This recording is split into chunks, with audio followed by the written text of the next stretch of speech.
और इंडिया गठबंधन, दूसरी तरफ बीजेपी आरएसएस। हम कहते हैं कि देश संविधान से चलना चाहिए और प्रधानमंत्री कहते हैं कि ये खोखली किताब है, इसमें कुछ नहीं लिखा है। ये देखिए,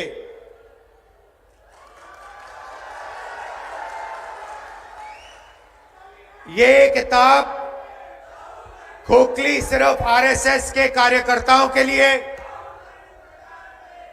और बीजेपी के लोगों के लिए है। हमारे लिए ये इस देश का डीएनए है। इसके अंदर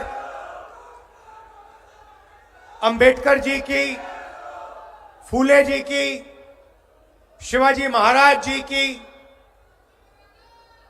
बुद्ध भगवान की, नारायण गुरु, बसवना, महात्मा गांधी, इन सब की सोच हमारे लिए इस किताब में है।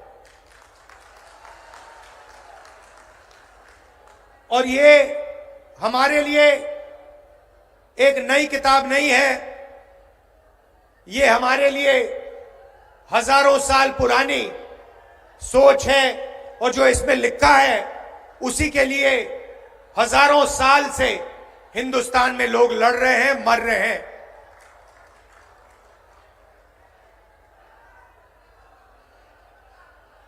प्रधानमंत्री और बीजेपी के लोग बंद कमरों में छुपकर इस संविधान की हत्या करते हैं। मैं आपसे पूछना चाहता हूं, जब महाराष्ट्र की जनता से उनकी सरकार चोरी की गई,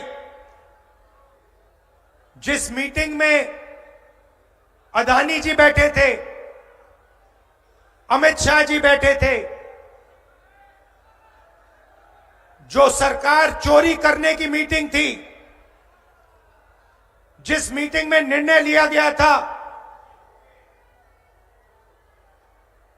कि एमएलएस को खरीदा जाएगा, करोड़ों रुपए के लिए खरीदा जाएगा, क्या जब अमित शाह जी और बीजेपी के लोगों ने यह मीटिंग की, जब उन्होंने आपकी सरकार खरीद कर आपसे चोरी की, क्या वो संविधान की रक्षा कर रहे थे? इसमें कहां लिखा है कि करोड़ों रुपए देकर महाराष्ट्र की जनता की सरकार को चोरी किया जाए? कहां लिखा है? मुझे दिखा दो।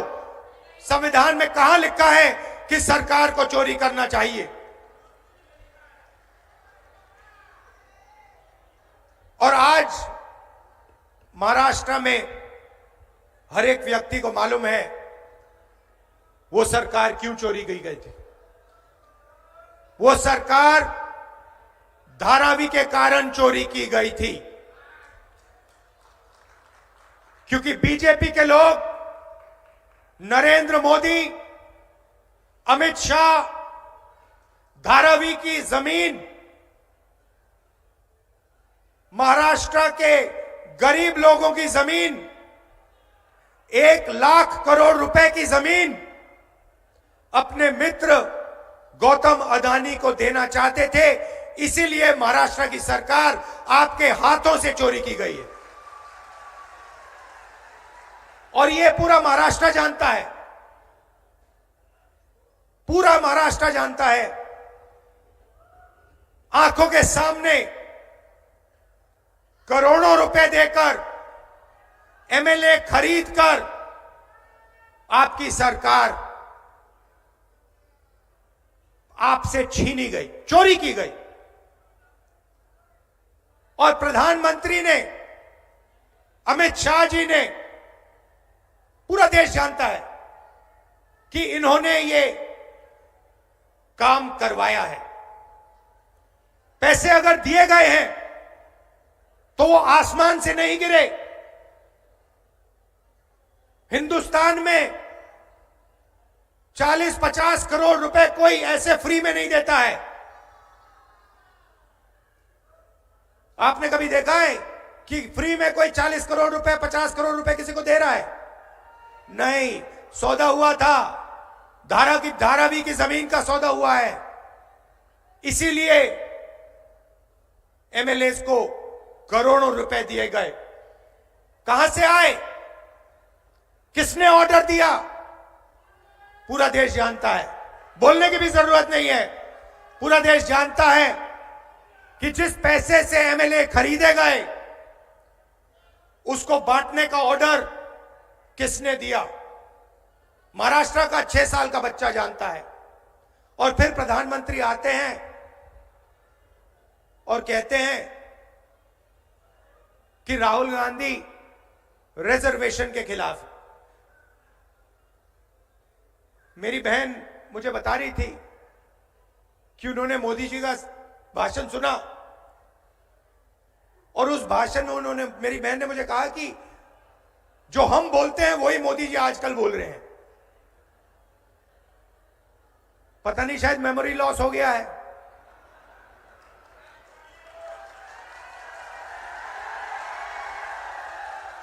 जैसे अमेरिका का पूर्व राष्ट्रपति था, कभी कुछ बोलता था, कभी कुछ बोलता था, भूल जाता था, उसको याद दिलाना पड़ता था पीछे से, भैया आपको ये नहीं बोलना, आपको ये बोलना है।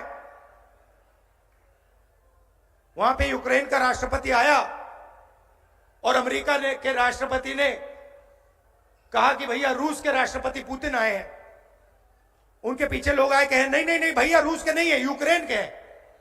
उनका मेमोरी लॉस हो गया था। वैसे ही हमारी प्रधानमंत्री का मेमोरी लॉस हो रहा है।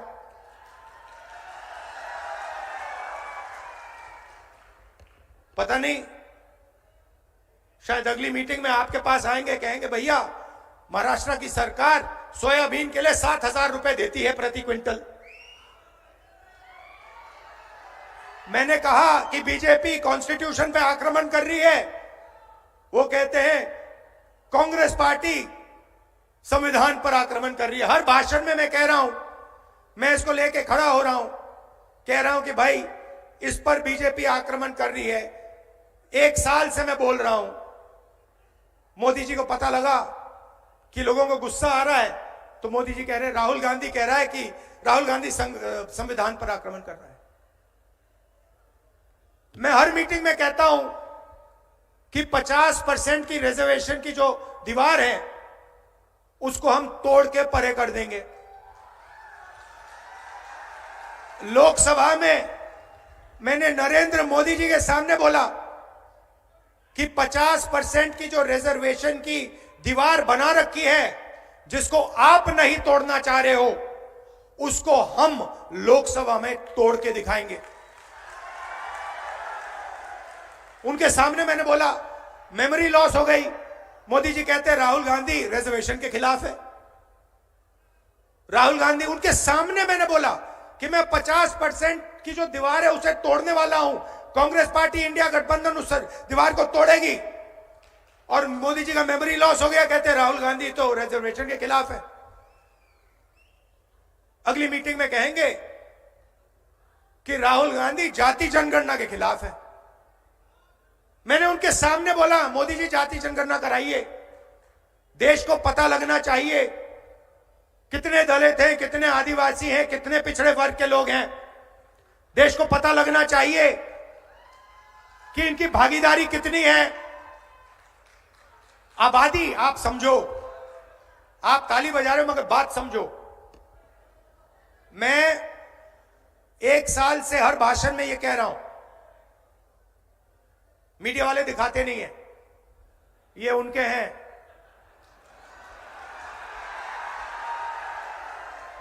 अच्छा, मजे की बात है, जब मैं कहता हूं ये उनके हैं तो ये मेरी ओर देख के मुस्कुराते हैं, कहते हैं हाँ हम उनके हैं, आपके नहीं हैं। देखिए मुस्कुरा रहे हैं, देखिए देखिए देखिए, ये देखो, ये ऐसे कर रहा है, देखो। मगर देखो, इनकी गलती नहीं है, इनकी गलती नहीं है। ये तो मुझे अच्छे लगते हैं, इनको काम करना है, इनको सैलरी लेनी है, इनको बच्चों का एजुकेशन करना है, इनको खाना खाना है, तो ये मालिकों के खिलाफ कुछ नहीं कर सकते। ये एक प्रकार से गुलाम है। तो इनसे मेरी कोई लड़ाई नहीं है।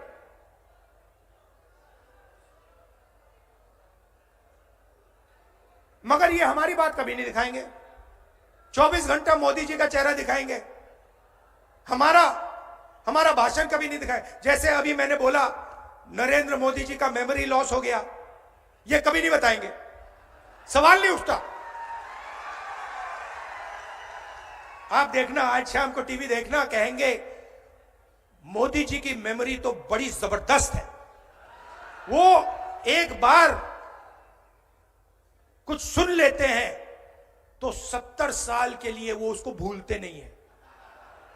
और फिर उसमें जोड़ देंगे जब वो छोटे थे, झील में जाके वो मगरमच्छ से लड़े थे और मगरमच्छ को उन्होंने डुबाया।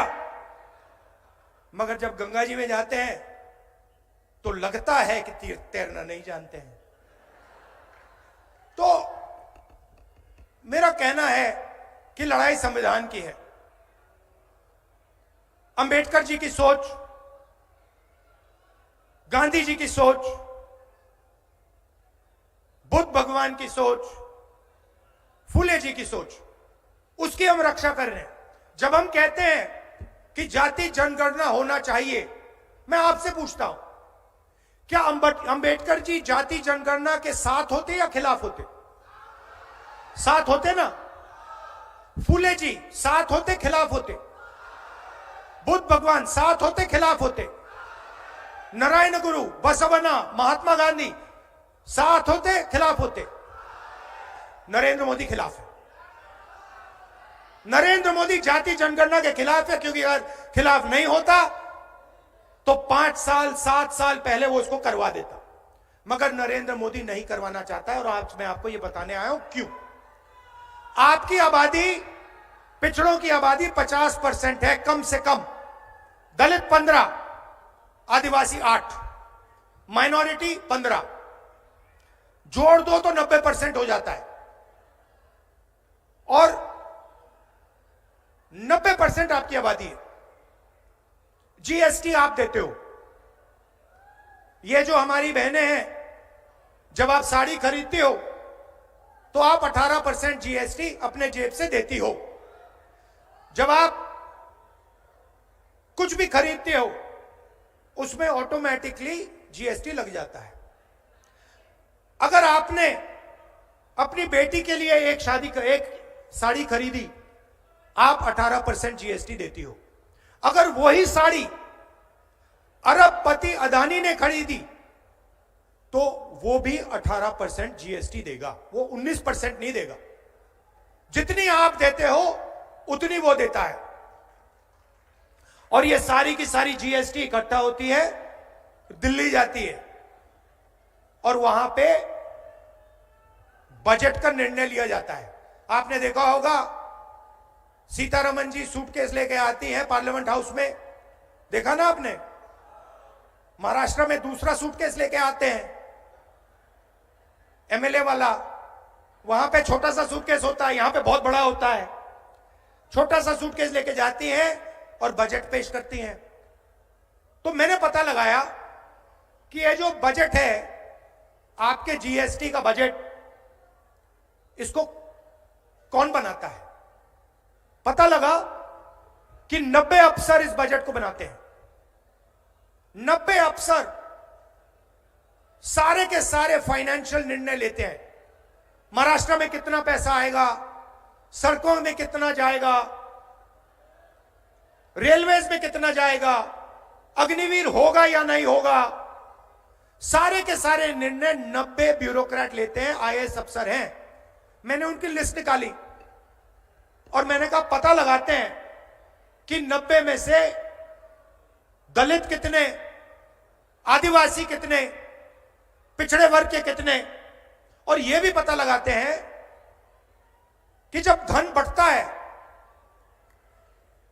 तो कितने रुपए का निर्णय आदिवासी अफसर लेते हैं, कितने का दलित लेते हैं, कितने का पिछड़े वर्ग लेते हैं? आज मैं आपको यह बताना चाहता हूं। दलितों की आबादी 15%, 90 अफसर में से 3 आपके, और 3 अफसर अगर बजट में 100 रुपए बढ़ता है तो 3 अफसर पूरा मिलाकर 100 में से 1 रुपये का निर्णय लेते हैं। दलितों की आबादी 15%, बजट में दलितों की भागीदारी 1 रुपया 100 रुपए में से। आदिवासी 8% आबादी, 100 रुपए में से 10 पैसे का निर्णय ये लेते हैं। आबादी 8%, भागीदारी 100 रुपए में से 10 पैसा। और पिछड़े वर्ग के कम से कम 50% आपकी आबादी है। 3 अफसर हैं आपके 90 में से, छोटे छोटे डिपार्टमेंट दे रखे हैं। और अगर आप ओबीसी अफसर को जोड़ दें तो 100 रुपए में से 5 रुपए का निर्णय ओबीसी अफसर लेते हैं। मतलब अगर आप दलित, आदिवासी और पिछड़े वर्ग को जोड़ दें तो 6 रुपए 10 पैसे 100 रुपए में से आप निर्णय लेते हो। आपकी आबादी 50%, 15%, 8%, 73% होता है टोटल। और आपकी भागीदारी 100 रुपए में से 6 रुपए। ये हो क्या रहा है? मैंने मजाक किया, मैंने कहा कि मीडिया में हमारे लोग नहीं है। मेरा मतलब क्या था? आप मीडिया के एंकर्स को देखिए, बड़े बड़े पत्रकारों को देखिए, उनके नीचे नाम आता है, उस नाम को पढ़िए, मालिकों के नाम पढ़िए। अदानी, अंबानी, टाटा, बिरला, ये नाम पढ़िए। नाम के पीछे सब कुछ है। और मुझे बता दीजिए, ये मीडिया वाले जो हैं, एंकर जो हैं, मालिक जो हैं, इनमें से दलित कितने, आदिवासी कितने, पिछड़े कितने? एक भी नहीं है। हिंदुस्तान की सबसे बड़ी कंपनियों की लिस्ट मैंने निकाली है, 200 सबसे बड़ी कंपनियों की लिस्ट मैंने निकाली है। मालिकों की लिस्ट, एक ओबीसी नहीं है, एक दलित नहीं है, एक आदिवासी नहीं है। तो हो क्या रहा है? आप समझिए, हो क्या रहा है? आप हो किसान, आप हो मजदूर, आप हो बेरोजगार युवा। कौन? दलित, आदिवासी, पिछड़ा वर्ग और गरीब जनरल कास्ट। उसमें आप 5% गरीब जनरल कास्ट जोड़ दीजिए। आपको एमएसपी नहीं मिलती, आपके अस्पताल प्राइवेटाइज किए जा रहे हैं, आपके स्कूल और कॉलेज यूनिवर्सिटी प्राइवेटाइज किए जा रहे हैं। कहां जा रहे हैं? 5% लोगों के हाथ में जा रहे हैं। और जिनके हाथ में जा रहे हैं वहां पे आपको एक ओबीसी नहीं मिलेगा, एक दलित नहीं मिलेगा, एक आदिवासी नहीं मिलेगा। प्राइवेट स्कूल की लिस्ट निकाल लीजिए, बड़े बड़े अस्पतालों की लिस्ट निकाल लीजिए। अपोलो अस्पताल के मालिक का नाम देखिए, एस्कॉट्स का नाम देखिए, बड़े बड़े अस्पतालों की जो चेन है उनके नाम देखिए। एक दलित नहीं है, एक आदिवासी नहीं है, एक पिछड़े वर्ग का आदमी नहीं है। मतलब नरेंद्र मोदी हिंदुस्तान को 90% लोगों के लिए नहीं चलाता है। और नरेंद्र मोदी जी को वहां इसलिए बैठाया गया है कि 90% लोगों से जीएसटी का पैसा छीना जाए, जमीन छीनी जाए और उन्हीं 20-25 अरबपतियों को दी जाए। मैं आपसे पूछना चाहता हूं, धारावी की जमीन अक्वायर हो रही है ना? हो रही है ना? 1 लाख करोड़ रुपए की जमीन है ना?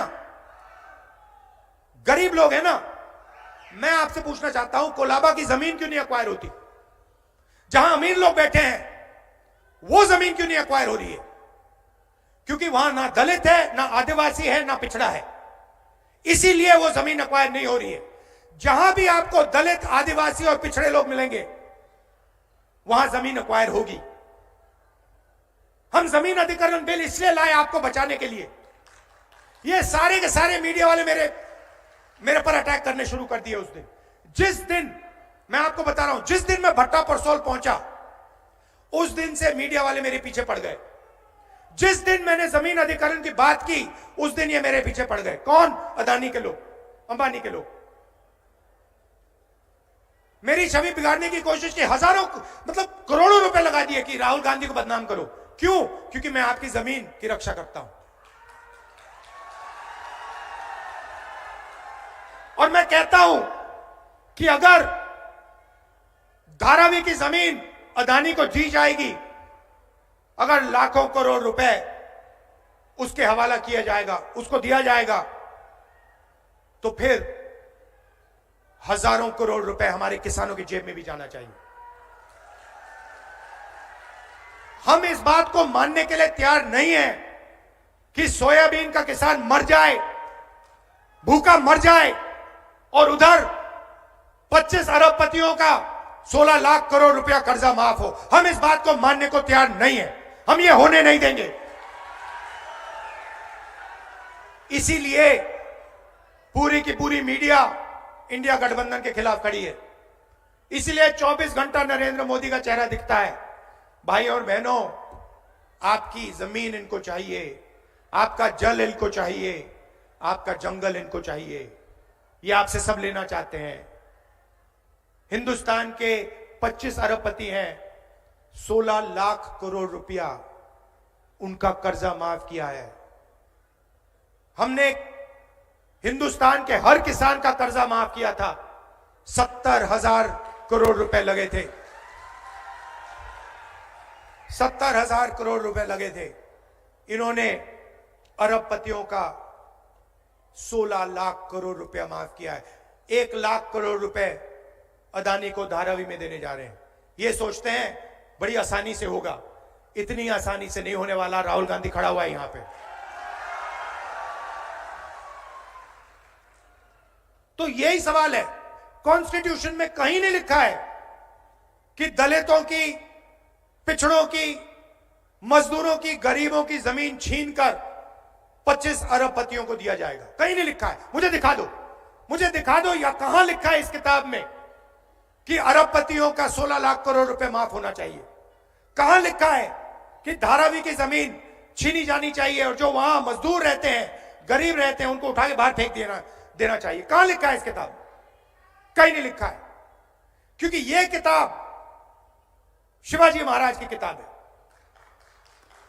और शिवाजी महाराज मर जाते मगर गरीबों का नुकसान नहीं करते। शिवाजी महाराज मर जाते मगर धारावी की जमीन अदानी को नहीं देते। यह सच्चाई है, यह महाराष्ट्र की सच्चाई है, यह हिंदुस्तान की सच्चाई। तो इसीलिए हमने निर्णय लिया है और यह शुरुआत है। दिल्ली में सरकार नहीं बनी, नहीं तो हम आपको अच्छी तरह दिखाते। हमने निर्णय लिया है कि अगर वो अरबपतियों को लाखों करोड़ रुपए दे सकते हैं तो हम महाराष्ट्र के किसानों को, मजदूरों को, महिलाओं को भी लाखों करोड़ रुपए दे सकते हैं।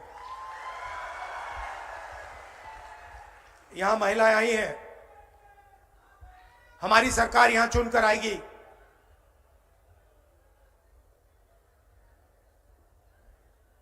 दिसंबर में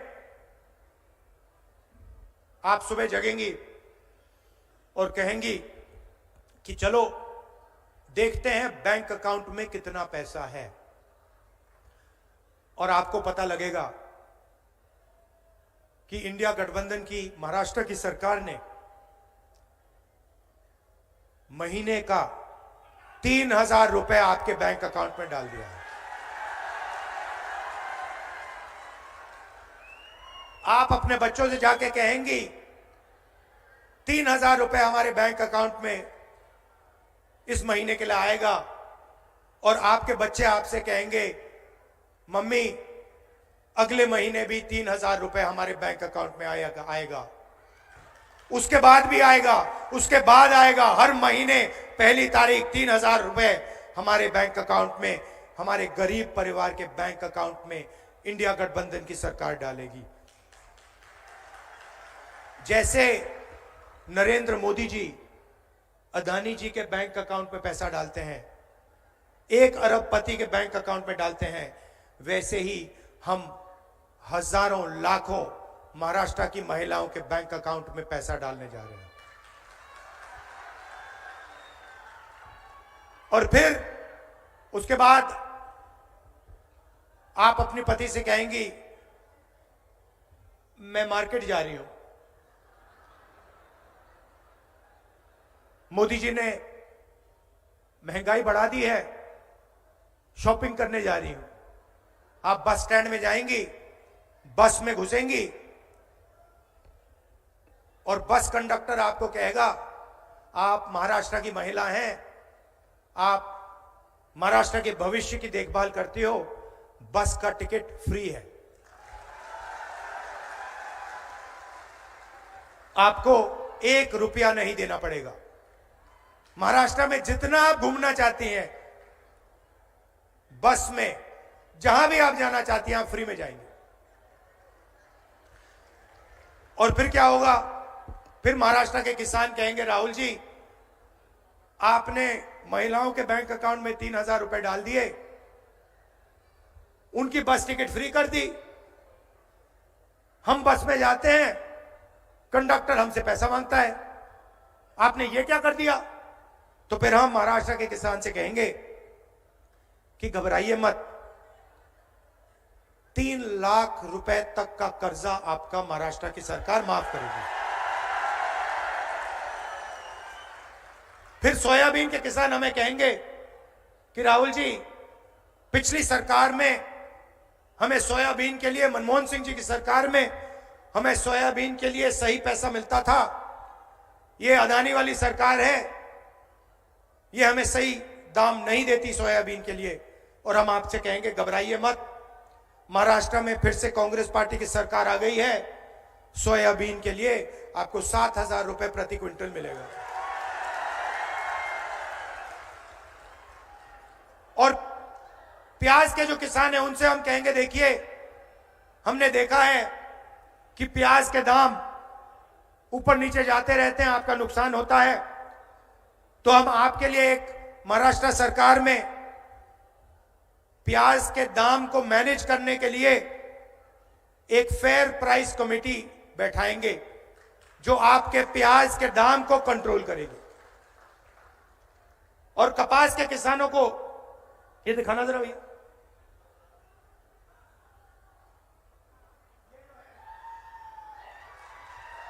ये जो है ये महाराष्ट्र के किसान की मेहनत है, जो जैसे मोदी जी अदानी जी को फ्री में पैसा देते हैं ना, ये फ्री में नहीं बनता, ये मेहनत से बनता है, ये खून पसीने से बनता है। इसीलिए हम कपास के किसान को महाराष्ट्र में सही मिनिमम सपोर्ट प्राइस देने जा रहे हैं। बैठ जाइए। जाति जनगणना की मैंने बात की, दूध का दूध पानी का पानी कर देंगे। महाराष्ट्र में कास्ट सेंसस होगा, पिछड़े वर्ग, दलित, आदिवासियों को पता लगेगा कि महाराष्ट्र में उनकी कितनी भागीदारी है, उनकी कितनी जमीन है, कौन सी संस्थाओं में उनके लोग हैं, कौन सी संस्थाओं में उनके लोग नहीं हैं। ये सब हम आपको इंफॉर्मेशन, डेटा, 21वीं सदी का डेटा हम आपको पकड़ा देंगे। गरीब लोग बीमार होते हैं, प्राइवेट अस्पताल में जाते हैं, स्टेंट लगती है, वाल्व चेंज होता है, ऑपरेशन होता है, दवाई लेनी पड़ती है, पता लगता है लाखों रुपए खर्च हो गए। मैंने आपको पहले बताया कहां जा रहे हैं, दलित, आदिवासी, पिछड़े वर्ग के जेब से अरबपतियों की जेब में जा रहे हैं। मगर बीमार होते हो तो खर्च करना पड़ता है। राजस्थान में जब हमारी सरकार थी, हम एक योजना लाए, उसने लाखों लोगों की जिंदगी बदल दी। योजना क्या थी? कोई भी इलाज गरीब व्यक्ति को करना हो, स्टेंट लगवानी हो, पेट का ऑपरेशन करवाना हो, वाल्व बदलना हो, कैंसर की सर्जरी करनी हो, राजस्थान में हमारी योजना कहती थी कि भैया 25 लाख रुपए तक का बीमा आपको मिलेगा। और यही काम हम यहां महाराष्ट्र में करने जा रहे हैं।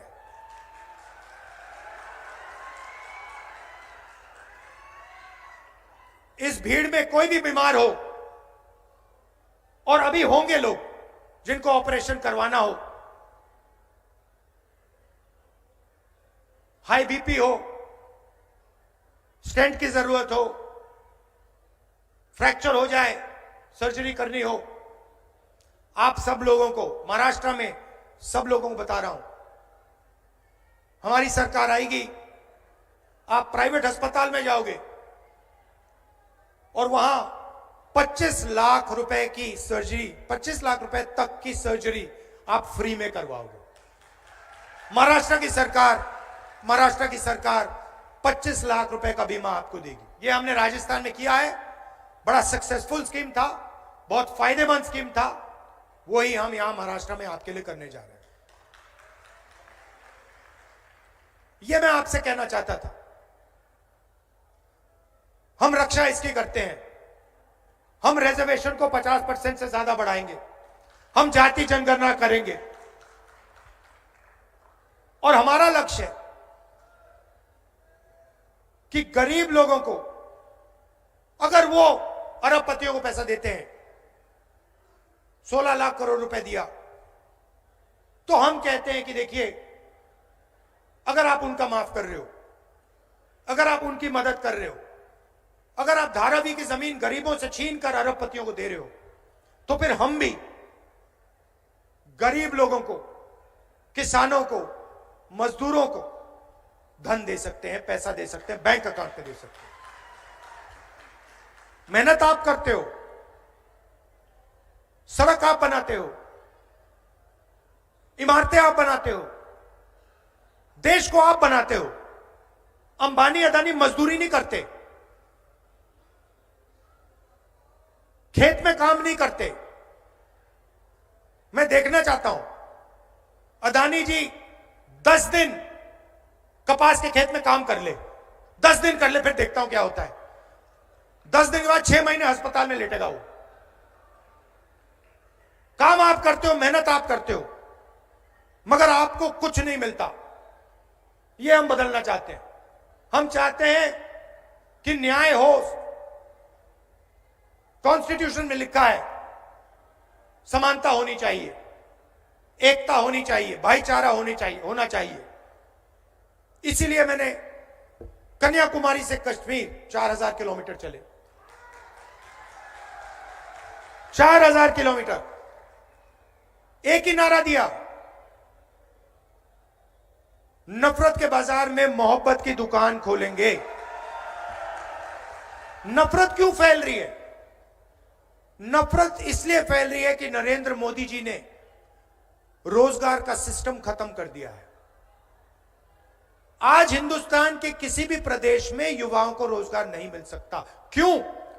क्योंकि अरबपति चाइना का माल हिंदुस्तान में बेचते हैं और बेचना चाहते हैं। हिंदुस्तान की सारी फैक्ट्रियां बंद कर दी, छोटे बिजनेस बंद कर दिए। आप सोचते हो, मीडिया वाले कहते हैं नोटबंदी हथियार था, योजना नहीं थी। जीएसटी आपके खिलाफ हथियार है, किसान को मारने का तरीका है, छोटे व्यापारी को खत्म करने का तरीका है, अदानी अंबानी के लिए रास्ता साफ करने का तरीका है। और नतीजा हुआ है कि देश का सारा धन 20-25 लोगों के हाथ में चला गया। और जो देश को रोजगार देते थे, चाहे वो किसान हो, चाहे वो छोटे पार्टी और इंडिया गठबंधन दूसरी तरफ बीजेपी, आरएसएस। हम कहते हैं कि देश संविधान से चलना चाहिए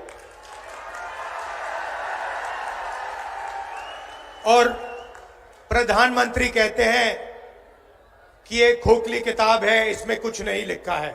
ये देखिए,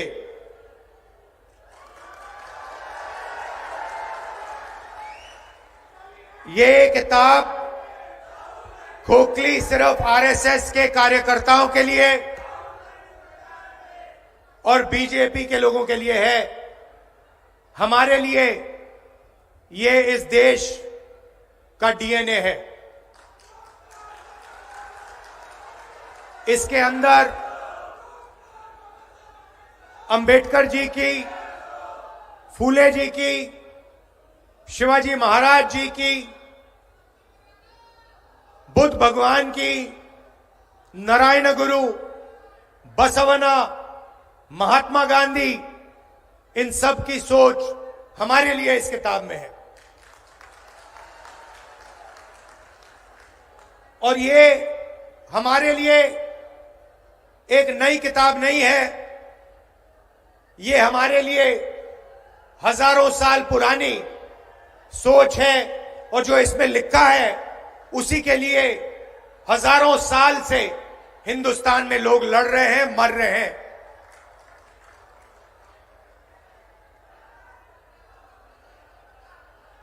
प्रधानमंत्री और बीजेपी के लोग बंद कमरों में छुपकर इस संविधान की हत्या करते हैं।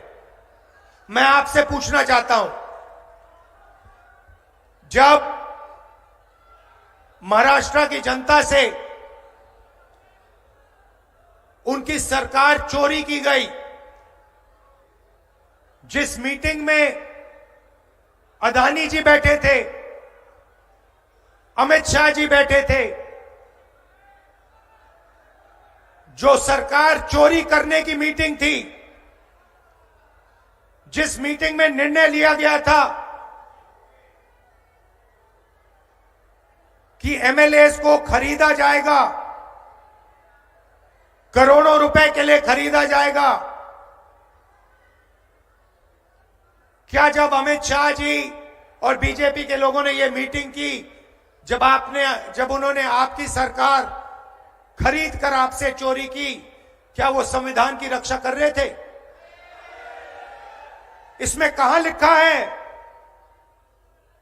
कि करोड़ों रुपए देकर महाराष्ट्र की जनता की सरकार को चोरी किया जाए? कहां लिखा है? मुझे दिखा दो। संविधान में कहां लिखा है कि सरकार को चोरी करना चाहिए? और आज महाराष्ट्र में हर एक व्यक्ति को मालूम है वो सरकार क्यों चोरी की गई थी। वो सरकार धारावी के कारण चोरी की गई थी, क्योंकि बीजेपी के लोग, नरेंद्र मोदी, अमित शाह, धारावी की जमीन, महाराष्ट्र के गरीब लोगों की जमीन, 1 लाख करोड़ रुपए की जमीन अपने मित्र गौतम अदानी को देना चाहते थे। इसीलिए महाराष्ट्र की सरकार आपके हाथों से चोरी की गई है और यह पूरा महाराष्ट्र जानता है। पूरा महाराष्ट्र जानता है। आंखों के सामने करोड़ों रुपए देकर एमएलए खरीदकर आपकी सरकार आपसे छीनी गई, चोरी की गई। और प्रधानमंत्री ने, अमित शाह जी ने, पूरा देश जानता है कि इन्होंने ये काम करवाया है। पैसे अगर दिए गए हैं तो वो आसमान से नहीं गिरे। हिंदुस्तान में 40-50 करोड़ रुपए कोई ऐसे फ्री में नहीं देता है। आपने कभी देखा है कि फ्री में कोई 40 करोड़ रुपए 50 करोड़ रुपए किसी को दे रहा है? नहीं, सौदा हुआ था। धारावी की जमीन का सौदा हुआ है। इसीलिए एमएलएस को करोड़ों रुपए दिए गए। कहां से आए? किसने ऑर्डर दिया? पूरा देश जानता है, बोलने की भी जरूरत नहीं है। पूरा देश जानता है कि जिस पैसे से एमएलए खरीदे गए उसको बांटने का ऑर्डर किसने दिया। महाराष्ट्र का 6 साल का बच्चा जानता है। और फिर प्रधानमंत्री आते हैं और कहते हैं कि राहुल गांधी रिजर्वेशन के खिलाफ। मेरी बहन मुझे बता रही थी कि उन्होंने मोदी जी का